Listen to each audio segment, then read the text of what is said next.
Healthy healthy আর ভেবে পারি না কি কি বানানো যায়। তো যাই হোক, আজকে একরকম হেলদি অ্যান্ড টেস্টি বানালাম একটা স্ন্যাক্স।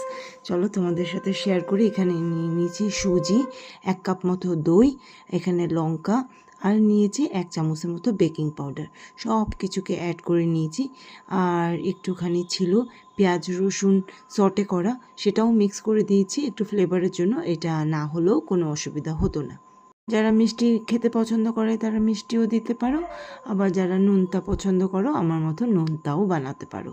তো আজকে আমি বানিয়েছিলাম নোনতাই, চিলা টাইপই একটা রেসিপি।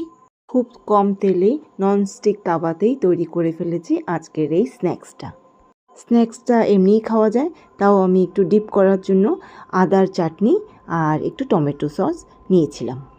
তোমরাও ট্রাই করতে পারো। যদি এই স্ন্যাক্স মেকিং প্রসেসটা তোমাদের ভালো লাগে, প্লিজ একটু লাইক কমেন্ট শেয়ার করে পাশে থেকো। সকলে ভালো থেকো, হেলদি খাও, হেলদি থাকো। দেখা হচ্ছে আবার নেক্সট ভিডিওতে। টাটা।